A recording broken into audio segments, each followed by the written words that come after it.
قرآنی صورتوں کی مختصر اردو تفسیر شہناز کیسر کے ساتھ اس رمضان صرف باب الایمان پر۔ السلام علیکم ورحمۃ اللہ وبرکاتہ۔ چلیے ہم اپنی تفسیر کا اگلا حصہ شروع کرتے ہیں جو آیت نمبر 76 سے شروع ہو رہا ہے۔ اعوذ باللہ من الشیطان الرجیم، بسم اللہ الرحمن الرحیم۔ رب اشرح لی صدری ویسر لی امری واحلل عقدۃ من لسانی یفقہوا قولی، رب زدنی علما، اللہم فقہنا فی الدین، اللہم فقہنا فی الدین، اللہم فقہنا فی الدین۔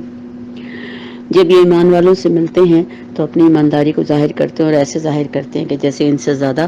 دین پہ چلنے والا کوئی نہیں ہے، گویا کہ وہ مکمل طور پر مسلمانوں کو بے وقوف بنا رہے ہوتے ہیں۔ یہ اس دور کی بات ہے جب آپ صلی اللہ علیہ وسلم پہ قرآن ابھی نازل کیا جا رہا تھا، اور آپ صلی اللہ علیہ وسلم جب کبھی اس کے متعلق کوئی بات، ظاہر ہے جیسے ہی وہی نازل ہوتی تھی آپ صلی اللہ علیہ وسلم اس کے متعلق سب کو درس دیا کرتے تھے، لیکن وہی بات ہے جس کے دل میں چور ہوگا، جس کے دل میں شیطان کا زور ہوگا، وہ تو پھر یہی کچھ کرتا ہے۔ تو لہٰذا وہ سمجھتے تھے ہم مسلمانوں کو بے وقوف بنا رہے ہیں، لیکن وہ کس کو بے وقوف بنا رہے تھے؟ اپنے آپ کو بے وقوف بنا رہے تھے، کیونکہ اللہ تو سب کے دلوں کا حال جاننے والا ہے۔ اور جب آپس میں ملتے تو کہتے کہ مسلمانوں کو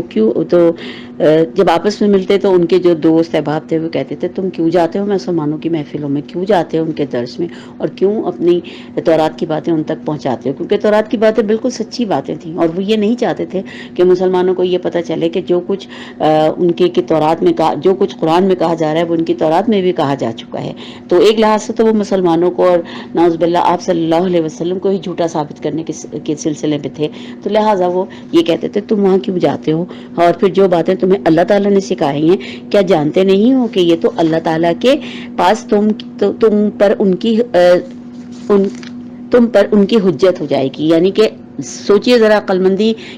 مندی لڑائی انہوں نے کہ اگر تم جاؤ گے اور یہ تورات کی باتیں ان سے کرو گے تو گویا کہ ہمیں ان کی بات کو ماننا ہی پڑے گا، اور ایک طرح سے یہ حجت ہو جائے گی۔ تو پھر کیونکہ اللہ تعالیٰ تو پوچھے گا نا کہ جب تمہاری تورات میں بات آئی تھی اور تمہیں پتہ بھی تھی اس کے باوجود تم نے اس کو نہیں مانا، تو لہٰذا اس چیز کو انہوں نے اس طرح سے اپنے طور پر کور کرنے کی کوشش کی۔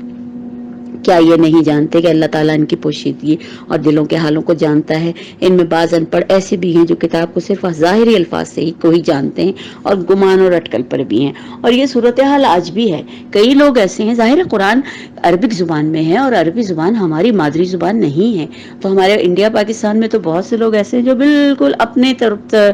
اس سے جو بھی گمان ہوتا ہے، جو سمجھتے ہیں، جو چھوٹی موٹی باتیں سمجھتے ہیں، وہ سمجھتے ہیں کہ ہم قرآن کو سمجھ گئے اور اسی کے اوپر چل رہے ہوتے ہیں۔ ان جاہلوں کے لیے ویل ہے، یعنی کہ ہلاکت ہے، اور جو اپنے ہاتھوں کی لکھی ہوئی کتاب کو اللہ تعالیٰ کی طرف کی کتاب کہتے ہیں اور اس طرح دنیا کماتے ہیں، ان کے ہاتھوں کی لکھائی اور ان کی کمائی کو ہلاکت اور افسوس کہا گیا ہے۔ اچھا یہ دیکھیں، سب سے بڑی بات یہ ہے کہ قرآن کی جب کبھی تفسیر ہو یا قرآن کو جب کبھی بیان کیا جائے تو اس کی بہت بڑی ذمہ داری ہوتی ہے کہ من و ان جیسا قرآن آپ صلی اللہ علیہ وسلم پر اتارا گیا تھا اور اس کا پیغام بالکل اسی طرح پہنچا دیا جائے، اس میں کسی قسم کا رد و بدل نہیں ہو سکتا، لہٰذا ان سب کے لیے ہلاکت ہے۔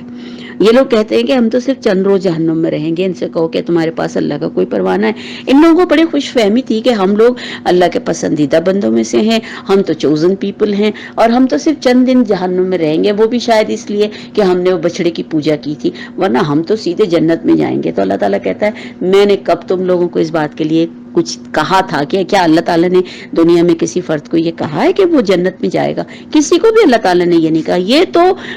بالکل مکمل فیصلہ ہوگا قیامت کے دن آپ کے اعمال کی بنیاد پر۔ تو لہٰذا اللہ تعالیٰ کہتے ہیں کہ کیا میری طرف سے تمہیں کوئی میسج دیا گیا ہے یا میری طرف سے کوئی ایسی چیز دی گئی ہے کہ تمہیں اطمینان رکھو جب تم مرو گے تو تم صرف جنت میں جاؤ گے؟ اگر ہے تو یقیناً اللہ تعالیٰ اپنے وعدے کے خلاف نہیں کرے گا، کیونکہ اگر واقعی اللہ نے تم سے وعدہ کیا تو پھر تو اللہ تعالیٰ اپنے وعدے کے خلاف تو نہیں کرے گا، ہرگز نہیں، بلکہ تم لوگ تو اللہ کے ذمہ وہ باتیں لگاتے ہو جنہیں تم جانتے بھی نہیں ہو۔ یقیناً جس نے بھی برے کام کیے اور اس کی نافرمانیوں نے اسے گھیر لیا وہ ہمیشہ کے لیے جہنمی ہے۔ آپ جو بھی غلط کام کریں گے، آپ سے مراد ہم سب ہیں اس میں شامل، ہم مسلمان بھی جانتے بوجھتے قرآن کو سمجھتے ہیں، قرآن کو پڑھتے، اس کے باوجود کئی کام ہم غلط کر رہے ہوتے ہیں، تو ہمیں سب سے پہلے تو اپنے ہی گریبان میں منہ ڈال لینا چاہیے، دیکھ لینا چاہیے ہم کہاں غلطیاں کر رہے ہیں، پھر ان کے حساب سے اپنی زندگی کی راہوں کو تعین کرنا چاہیے کہ آیا یہ کہیں ایسا تو نہیں کہ کل جا کے ہمارے ہی گلے میں ایک غلطی بن جائے۔ اور جو لوگ ایمان لائے نیک کام کرے وہ جنتی ہیں، وہ جنت میں ہمیشہ رہیں گے۔ اور جب ہم نے بنی اسرائیل سے وعدہ لیا کہ تم اللہ کے سوا کسی اور کی عبادت نہ کرنا، ماں باپ کے ساتھ اچھا سلوک کرنا، قرابت داروں، یتیموں، مسکینوں کے ساتھ، لوگوں کے ساتھ اچھا سلوک، لوگوں سے اچھی بات کہنا، نماز قائم کرنا، زکوٰۃ دیتے رہنا، لیکن تھوڑے لوگوں کے علاوہ سبھی اس سے پھر گئے اور سب نے منہ پھیر لیا، جو کہ آج کے زمانے میں بھی ہم اپنی ہی قوم میں یہی کچھ دیکھتے ہیں کہ زیادہ تر لوگ جو ہیں، نماز بھی ہماری ایسی اٹکل پچو نماز ہوتی ہے، گنڈے دار نماز، خضوع و خشوع نام کی کوئی چیز ہی نہیں ہے، ایسا لگتا ہے ایک فرض اتار رہے ہیں۔ اور بلکہ ایک جگہ میں نے ایک جملہ بڑا اچھا سنا تھا کہ نماز پاکستان میں خاص طور پہ بزنس برادری اور یا وہ لوگ جو نمازوں کے لیے مسجد میں جاتے ہیں، اور تو ان کے لیے کہا تھا ان صاحب نے کہ ایسا لگتا ہے کہ نماز پڑھ کر اللہ کو مسجد میں مقفل کر کے بس باہر نکل آتے ہیں، باہر نکلنے کے بعد اللہ اور اس کے رسول اور اسلام کا کوئی مسئلہ ہمارے ساتھ نہیں ہوتا۔ تو کچھ ایسی ہی صورتحال ہماری بھی ہے، 10 منٹ ہل کے نماز پڑھتے ہیں، نہ اس کے معنی سمجھ میں آتے ہیں، نہ اس کے خضوع خشوع میں پڑھتے ہیں۔ بہرحال اللہ تعالیٰ قبول کرنے والا ہے، یہ تو وہی جانتا ہے، نیتوں کا حال تو اسی کو پتا ہے۔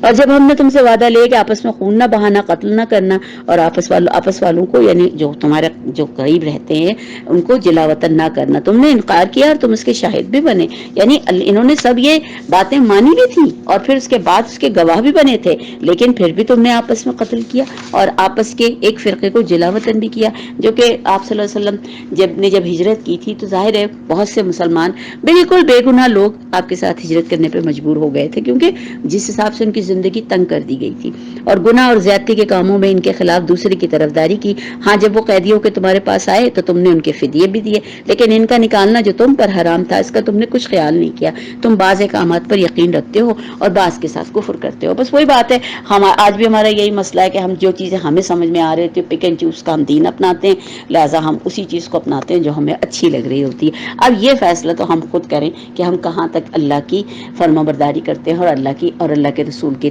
اتباع میں اپنے آپ کو کہاں تک لے جاتے ہیں۔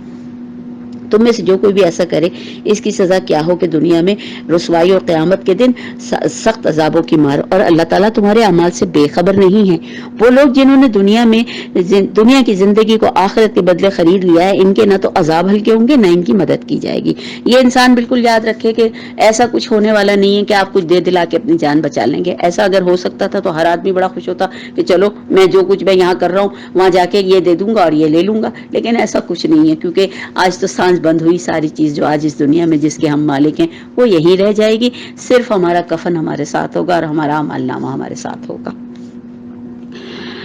ہم نے موسیٰ کو کتاب دی، ان کے پیچھے اور رسول بھیجے، اور ہم نے حضرت عیسیٰ ابن مریم کو روشن دلیلیں دی اور روح القدس سے ان کی تائید کروائی۔ روح القدس حضرت جبرائیل علیہ السلام کو کہا جاتا ہے، حضرت جبرائیل علیہ السلام ہی یہ پروانہ لے کے حضرت مریم کے پاس آئے تھے کہ اللہ تعالیٰ تمہیں ایک بیٹے سے نوازنا چاہتا ہے، اور یہ ان کے لیے بھی بڑی عجیب بات تھی۔ انہوں نے پوچھا بھی تھا کہ مجھے تو آج تک کسی نے ہاتھ بھی نہیں لگایا، یہ کیسے ممکن ہے؟ تو انہوں نے کہا تھا کہ یہ باذن اللہ، اللہ جس کو چاہے جیسے چاہے جو چاہے کر سکتا ہے۔ لیکن جب کبھی رسول تمہارے پاس وہ چیز لائے جو تمہاری طبیعتوں کے خلاف تھی، تم نے جھٹ سے تکبر کیا، بعض کو تو جھٹلا دیا اور بعض کو قتل بھی کر ڈالا۔ اچھا ان کا ایک اور بھی، ان کا کیا، ہمارا بھی مسئلہ ہے کہ آج بھی ہم پاکستان میں دیکھتے ہیں بہت سے علماء اور اسکالرس ہمارے قتل کر دیے جاتے ہیں۔ بنیادی وجہ یہ ہوتی ہے کہ وہ جو دین کے اوپر بات کرتے ہیں وہ ہمارے اکابرین کو سمجھ میں نہیں آتی، عوام کو سمجھ میں نہیں آتی، لہٰذا ان کا قصہ ہی ختم کر دیا جاتا ہے۔ تو یہ آج ایک نئی بات نہیں ہے، یہ ہمیشہ سے ہوتا رہا، لیکن بدقسمتی سے یہ زیادہ کام جو ہے یہ کفار کے علاقے میں ہوتا تھا اور کفار کیا کرتے تھے، مسلمان قومیں اس میں ذرا کم ہی شامل تھیں، لیکن اب ہمارے پاس یہ چیز بڑی عام ہے کہ اب آج ہم مسلمان فرقے کو بھی دیکھتے ہیں کہ وہ جب کبھی جو بات سمجھ میں نہیں آتی تھوڑے دن بعد اطلاع آتی ہے ان کو قتل کر دیا گیا۔ تو یہ بھی نبیوں کو قتل کر دیا کرتے تھے کیونکہ ان کی باتیں انہیں سمجھ میں نہیں آتی تھی۔ یہ کہتے ہیں ہمارے دل غلاف والے ہیں، نہیں بلکہ ان کے کفر کی وجہ سے اللہ تعالیٰ نے انہیں ملعون کر دیا ہے، ان کا ایمان بہت ہی تھوڑا ہے۔ جب ان کے پاس آپ صلی اللہ علیہ وسلم اللہ کی وحی لے کر کی متعلق بیان کرتے تو صاف صاف کہتے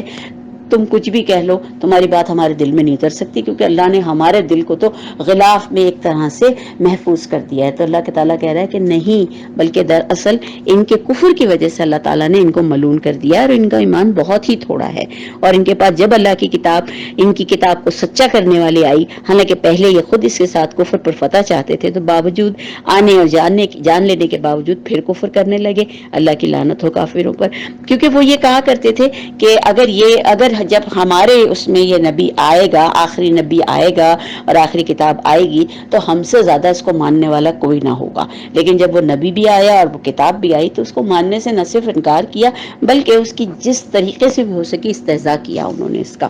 اور اس کا کفر کیا۔ اور یہ بہت بری چیز ہے جس کے بدلے انہوں نے اپنے آپ کو بیچ ڈالا۔ اللہ وہ ان کا کفر، ان کا انکار ہے، اور اللہ کی طرف سے نازل کردہ کسی بھی چیز کے ساتھ محض اس بات سے جل کر کے اللہ نے اپنا فضل جس بندے پر نازل فرمایا چاہا، وہ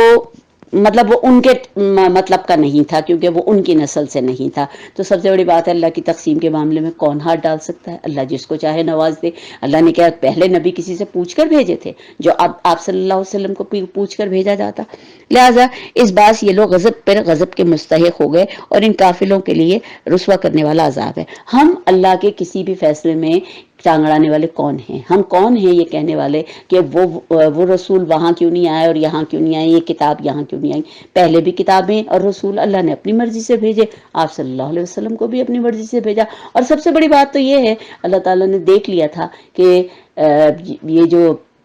بنی اسرائیل کا جو رویہ تھا کتاب کے ساتھ، جو رسولوں کے ساتھ رویہ تھا، اس کے بعد اللہ تعالیٰ کیوں ان کے اوپر یہ شفقت فرماتا اور ان لوگوں کے لیے رسوا کرنے والے عذاب ہیں۔ جب ان سے کہا جاتا ہے کہ اللہ کی اتاری ہوئی کتاب پر ایمان لاؤ، تو کہتے ہیں کہ جو ہم پر اتاری گئی بس وہ ہمارے لیے کافی ہے، وہ ہمارے لیے تو وہی ایمان ہے، کیونکہ ان کے خیال میں قرآن جو ہے وہ اس قابل نہیں ہے کہ اس پر ایمان لایا جائے۔ حالانکہ اس کے بعد والی کے ساتھ جو ان کی کتاب کی تصحیح کرنے والی ہے وہ کفر کرتے ہیں۔ اچھا، ان سے تو یہ دریافت کریں کہ اگر تمہارا ایمان پہلی کتاب پر ہے تو پھر تم نے پہلے انبیاء کو کیوں قتل کیا؟ اللہ کہتے ہیں ٹھیک ہے، چلو تم قرآن کو نہیں مانتے، چلو ٹھیک ہے، کوئی بات نہیں، لیکن یہ بتاؤ کہ تمہاری کتاب کے ساتھ جو دوسرے انبیاء آئے تھے، وہ بھی تو تمہاری کتاب کی بات کر رہے تھے، ان کو کیوں قتل کیا تم نے، اور بے وجہ قتل کیا؟ تو یہ اللہ تعالیٰ سوال کر رہا ہے کہ ان کو کس وجہ سے تم نے قتل کیا۔ تو لہٰذا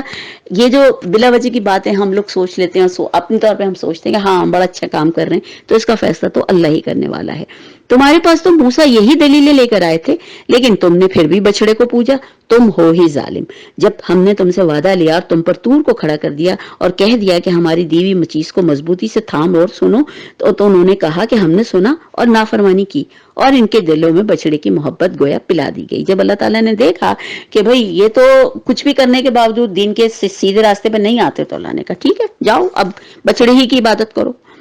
بس اب ان کے کفر کے، ان سے کہہ دیجئے کہ تمہارا ایمان تمہیں برا حکم دے رہا ہے اگر تم مومن ہو۔ آپ کہہ دیجئے اگر آخرت کا گھر صرف تمہارے لیے ہی ہے اور اللہ کے نزدیک کسی اور کے لیے نہیں ہے، تو آؤ اپنی سچائی کے ثبوت میں موت کو طلب کرو۔ چونکہ جب یہ کہتے ہیں کہ ہم اللہ کے لاڈلے ہیں، ہم تو جنت میں ہی جائیں گے، ہو سکتا ہے کچھ دنوں کے لیے جہنم کے لیے جائیں گے، تو اللہ کہتا ہے اچھا ٹھیک ہے، اگر یہ بات صحیح ہے اور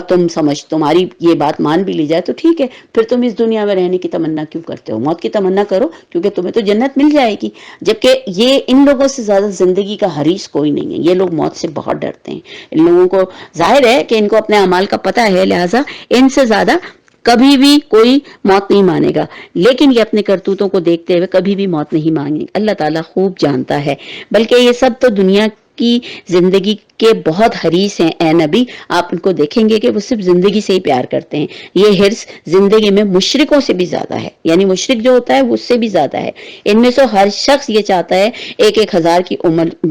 سال کی عمر مل جائے، گویا کہ یہ عمر دیا جانا بھی انہیں عذاب سے چھڑا نہیں سکتا۔ 1000 سال بھی جی لیں گے نا تو کریں گے تو وہی غلطیاں، بلکہ اور زیادہ گناہ کریں گے، تو پھر تو تیار رہیں اپنے عذابوں کے لیے۔ اللہ تعالیٰ ان کے تمام کاموں کو بخوبی دیکھ رہا ہے۔ اے نبی، آپ کہہ دیجئے کہ جو جبرائیل کا دشمن ہے، جس نے آپ کے دل پہ، کیونکہ یہ بار بار جبرائیل کو برا کہتے تھے، اور جبرائیل کے برا کہنے کی ایک بنیادی وجہ بھی یہ بھی تھی کہ حضرت عیسیٰ علیہ السلام کے آنے کی جو اطلاع تھی وہ جبرائیل نے دی تھی، تو یہ یہی کہتے تھے کہ نہیں، یہ جبرائیل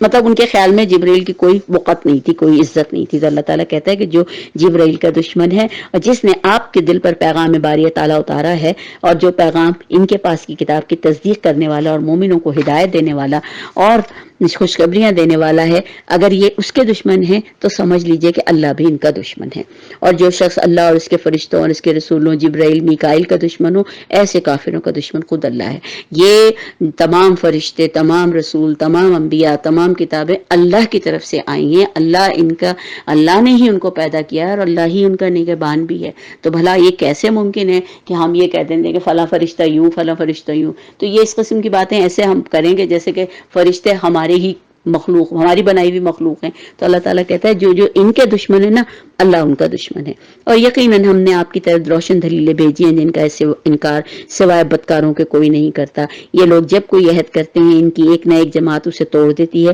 بلکہ ان میں سے اکثر ایمان سے خالی ہیں. اور جب کبھی اللہ کا کوئی رسول ان کی کتاب کی تصدیق کرنے والا آیا، ان اہل کتاب کے فرقے نے اللہ کی کتاب کو اس طرح پیچھے ڈال دیا گویا کہ وہ کسی کو جانتے ہی نہیں. ہمیشہ سے یہ دستور رہا، کیونکہ ظاہر ہے یہ تو آپ دیکھیں نا، ہمیشہ سے یہ لوگ اپنے آپ کو ہی بہت زیادہ اسمارٹ الیکٹ سمجھتے ہیں. لہٰذا جب کبھی اللہ کی طرف سے کوئی پیغام آیا، اللہ کی طرف سے کوئی کتاب آئی، تو انہوں نے